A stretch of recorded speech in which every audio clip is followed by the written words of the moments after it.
សួស្តីអ្នកទាំងអស់គ្នាស្វាគមន៍មកកាន់អេពីសូតទី3របស់ខ្ញុំដែលរឿងរ៉ាវមួយនេះដែរត្រូវបានចែករំលែកដោយប្អូនស្រីម្នាក់ឈ្មោះភារី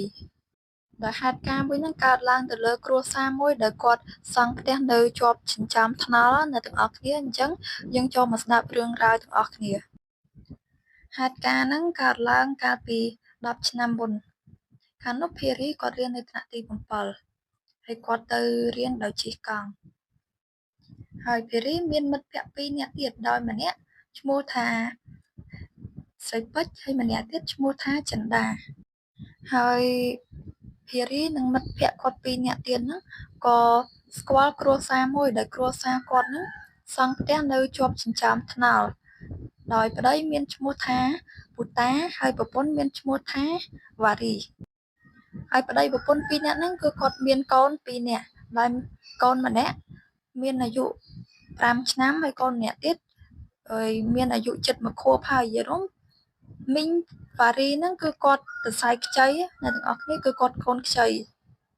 ហើយពូតាហ្នឹងគឺគាត់បើកមុខរបរអ្នកប៉ះកង់ប៉ះម៉ូតូអីចឹងទៅអញ្ចឹងមិនគាត់ឲ្យសង់ផ្ទះនៅជាប់ចាមថ្នល់គឺនៅជាប់ខ្លាំងមែនតើហើយហ្នឹងឯងជាមូលហេតុដែលភារីនិងមិត្តភក្តិគាត់គឺស្គាល់គ្រួសារហ្នឹងដោយសារតែនៅពេលដែលភារីនិងមិត្តភក្តិក៏ខូចកង់អីតាមផ្លូវគឺគាត់អាសាចូលផ្ទះហ្នឹងឲ្យពូដែលជាប្តីរបស់មីងវ៉ារីហ្នឹងជួយមើលកង់ជួយប៉ះកង់អីចឹងទៅអ្នកទាំងអស់គ្នាហើយនៅពេលថ្ងៃអាទិត្យសេចពេជ្រហើយនឹងអើយភារីចិន្តាក៏បានជិះកង់ម្នាក់មួយទៅរៀនជាមួយគ្នាទៅរៀនគួរកណិតនៅថ្ងៃអាទិត្យហ្នឹងនៅពេលដែលជិះទៅជិតដល់ផ្ទះមីងវ៉ារីជាមួយនឹងប្តីគាត់ហ្នឹងក៏បានឃើញគ្រោះថ្នាក់ចរាចរណ៍ដែលលើអ្នកដែលគេទៅមើលហេតុការណ៍ហ្នឹងគេប្រាប់ថាឡានដឹកតកបើកបុកចូលទៅក្នុងផ្ទះមីងវ៉ារីហើយភារីក៏បានសួរអ៊ំស្រីដែលបានទៅមើលហេតុការណ៍ហ្នឹងគាត់ប្រាប់ថាឡានហ្នឹងគឺបើកបុកចូលតាំងពីម៉ោង2យប់មិញអញ្ចឹងបុកតាំងពីម៉ោង2យប់ថ្ងៃសៅរ៍ហើយមីងហ្នឹងគាត់បញ្ជាក់ទៀតថាអុយមីងវ៉ារីជាមួយនឹងកូនប្រុសគាត់2នាក់ហ្នឹងគឺបានស្លាប់ហើយកូនប្រុសគាត់2នាក់គឺស្លាប់សាហាវមែនទែនគឺបែកសាច់ចូលនិយាយរួមបែកសាច់ចូលគ្នាហ្មងណាហើយចំណែកមីងវ៉ារី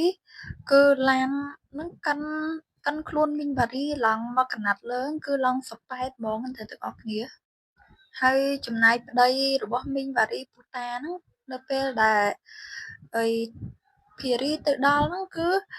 អ៊ំស្រីហ្នឹងប្រាប់ថាអត់ទាន់ស្លាប់ទេប៉ុន្តែសង្ឃឹមតិចណាស់តែទាំងអស់គ្នាដោយសារតែឡានហ្នឹងគឺបានកាន់ជើងពូតាហ្នឹងឡើងដាច់មកកណាត់ហ្នឹងហើយគេក៏បានបញ្ជូនពូតាហ្នឹងទៅពេទ្យវៀតណាមប៉ុន្តែក្រោយមកភារីក៏បានឮដំណឹងថាពូតាហ្នឹងគឺស្លាប់នៅពេទ្យវៀតណាមហ្នឹងហើយគេប្រាប់ថាមុននឹងគាត់ស្លាប់គឺគាត់គួរអាណិតមែនអ្នកទាំងអស់គ្នាគាត់សែកថាប្រពន្ធកូនខ្ញុំស្លាប់ហើយប្រពន្ធកូនខ្ញុំស្លាប់ហើយក្រោយមកទៀតពូតាហ្នឹងក៏ដាច់ខ្យល់ទៅតាមប្រពន្ធកូនគាត់ទៅសរុបមកគ្រួសារហ្នឹងគឺស្លាប់ទាំងអស់គ្នាហ្មង4នាក់បន្ទាប់ពីមានរឿងហ្នឹងបានកើតឡើងគ្រួសារសពក៏បានយកសាកសពពួកគាត់ទាំង4នាក់ទៅធ្វើបុណ្យជាមួយគ្នានៅវត្តមួយក្រោយពីធ្វើពិធីបុណ្យសពហ្នឹងហើយក៏អ្នកដែលនៅជិតផ្ទះមីងវ៉ារីហ្នឹងគាត់ក៏បានប្រាប់ថាឲ្យតែពេលយប់ឡើងគឺដឹងតែមានសំឡេងមនុស្សស្រីអំពេកូនហើយនៅមានថ្ងៃមួយទៀតតែអ៊ំស្រីម្នាក់ដែលនៅជិតផ្ទះមីងវ៉ារីហ្នឹងតែមិនមែនជិតជាប់គ្នាខ្លាំងទេគឺអាចថាម្លងពីផ្ទះមីងវ៉ារីទៅផ្ទះគាត់ហ្នឹងប្រហែលជា10ទៅ20ម៉ែត្រចឹងណាអ្នកទាំងអស់គ្នាដែលយប់ហ្នឹងដែរអ៊ំស្រីហ្នឹងក៏គាត់បានចេញទៅក្រៅផ្ទះទៅបន្ទប់ទឹកដើម្បីបត់ជើងតូចអីចឹងណាអ្នកទាំងអស់គ្នាហើយផ្ទះនៅជនបទភាគច្រើនគឺគេធ្វើបន្ទប់ទឹកនៅក្រៅផ្ទះអញ្ចឹងបើយើងចង់ចូលបន្ទប់ទឹកတော့យើងចេញមកក្រៅផ្ទះសិនហើយនៅពេលនោះដែរមីងហ្នឹងក៏គាត់បានចេញមកក្រៅផ្ទះហើយគាត់ក៏បានឃើញមីងវ៉ារីហ្នឹងដឹកដៃកូនប្រុសគាត់ម្នាក់កូនបងហ្នឹងហើយគាត់ក៏បានពើកូនប្អូនហើយដើរតាមថ្នល់ ហើយគាត់ដឹកដៃកូនបងបដាពើកូនប្អូនបដាហើយគាត់អំពេកូនធ្វើចឹងគឺធ្វើអញ្ចឹងហើយអ្នកទាំងអស់គ្នាគិតមើលតើអ៊ំស្រីហ្នឹងគឺគាត់អាចបត់ជើងបានអត់គឺគាត់ក៏រត់ចូលមកក្នុងផ្ទះវិញហើយនៅមានយប់មួយទៀតតែខ្ញុំភ្លេចបញ្ជាក់អ្នកទាំងអស់គ្នាពីដំបូងនៅចិត្តផ្ទះមីងវ៉ារីហ្នឹងពីគម្លាតពីផ្ទះមីងវ៉ារីហ្នឹងប្រហែលជា30ម៉ែត្រគឺមានប៉ុស្តិ៍ប៉ូលីសអ្នកទាំងអស់គ្នាពូប៉ូលីសហ្នឹងយប់ហ្នឹងគឺគាត់បានចេញមកបត់ជើងតូចគឺគាត់ក៏បានឃើញមីងវ៉ារីហ្នឹងដូចអ៊ំស្រីលើកមុនចឹងគឺដើរដឹកដៃកូនប្រុសហើយពើកូនប្រុសអាពៅហ្នឹងពើនៅចង្កេះគាត់ហ្នឹងហើយដើរបំពេកូនដើរអញ្ចឹងតាមថ្នល់ហ្មងនេះគឺយើងមិនយល់ទេថាម៉េចបានទៅជាបែបហ្នឹងគឺបើថាឃើញគឺឃើញតែមីងវ៉ារីហ្នឹងជាមួយនឹងកូនប្រុសគាត់ពីរនាក់ហ្នឹងមិនដែលឃើញពូតាទេអត់ដែលឃើញប្តីគាត់ទេអាហ្នឹងអាចថាប្តីគាត់ទៅស្លាប់នៅវៀតណាមអញ្ចឹងវិញ្ញាណរបស់ប្តីគាត់គឺអត់បាននៅជាមួយនឹងប្រពន្ធកូនក៏មិនដឹងព្រោះអីពេលយើងតាមស្ដាប់ទៅគឺឃើញតែមីងវ៉ារីជាមួយនឹងកូនគាត់ទេហើយហ្នឹងគឺជារឿងរ៉ាវដែលបានកើតឡើងចំពោះគ្រួសារមីងវ៉ារីកាលពី10ឆ្នាំមុនហើយក្រោយមកទៀតផ្ទះមីងវ៉ារីហ្នឹង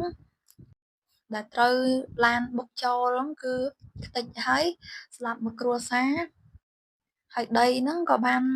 លក់ឲ្យគេតទៀតទៅហើយមកដល់ឥឡូវតំបន់ហ្នឹងគឺគេបានយកទៅសាងសង់ផ្ទះថ្មីក៏មានមនុស្សថ្មីមករស់នៅដែរហើយនៅចិត្តហ្នឹងឥឡូវក៏មានរោងចក្រគេមកអភិវឌ្ឍធ្វើដែរអញ្ចឹងរឿងរ៉ាវហ្នឹងក៏បានសាបរលាបមកទៅហើយប្អូនស្រីភារីក៏គាត់បានប្រាប់ពីមូលហេតុដែលតកងឡាននឹងរេចកោតទៅបុកផ្ទះមីងវារីនឹងដែរនេះប្អូនស្រីភារីគាត់ដឹងពីមីងម្នាក់ដែលបានទៅមើលកន្លែងកើតហេតុហ្នឹងអ្នកទាំងអស់គ្នាដែលថ្ងៃអាទិត្យហ្នឹងណាប្អូនស្រីភារីបានជួបមីងម្នាក់ហ្នឹងហើយមីងម្នាក់ហ្នឹងប្រាប់គឺគាត់ថាតកងឡានហ្នឹងគឺគាត់ងុយគេងដោយសារអ្នកទាំងអស់គ្នាគិតមើលគឺម៉ោង2យប់ហើយតកងឡាននៅបើកឡានហ្នឹងណាអញ្ចឹងគឺតកងឡានគាត់ងុយគេងហើយគាត់ហើយងក់មកភាំងទៅរេចកោតកាច់ទៅបុកផ្ទះមីងវារីហើយក៏កើតរឿងនឹងឡើងមកទៅចឹងត្រង់ចំណុចនឹងដែរគឺខ្ញុំសូមចិត្តបងប្អូនយើងមែនតើចំពោះអ្នកដែលគាត់ពេលបើកបងគឺគាត់ស្វឹងក៏ដោយឬក៏ងុយគេងក៏ដោយបើថាយើងអត់ទាន់ស្វាងទេគឺយើងសម្រាកសិនទៅណាចតឡានតាមផ្លូវអីសម្រាកឲ្យស្វាងសិនទៅគេងមកភាំងឲ្យបាត់ងុយអីសិនទៅយើងកុំធ្វើការបើកបរទៅមុខទៀតតែប្រហែលគឺប្រហោងចឹងឯងជីវិតមនុស្សយើងមិនស្លាប់ថ្ងៃហ្នឹងកើតស្អែកទេហើយក៏មិនកើតស្អែកធំស្អែកដែរអញ្ចឹងមុនធ្វើអីគឺយើងគិតផងគិតពីខ្លួនឯងផងគិតពីអ្នកដទៃផងយើងកុំធ្វេសប្រហែសចឹងដូចរឿងមួយហ្នឹងចឹងធ្វេសប្រហែសតែបន្តិចតែចុងក្រោយគឺស្លាប់មនុស្សឡើង4នាក់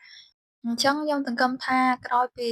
អ្នកទាំងអស់គ្នាបងប្អូនយើងដែលបានស្ដាប់រឿងហ្នឹងហើយគឺទទួលបានគំនិតអប់រំពីរឿងហ្នឹងអ្នកទាំងអស់គ្នាហើយបើពេញចិត្តនៅវីដេអូខ្ញុំកុំភ្លេច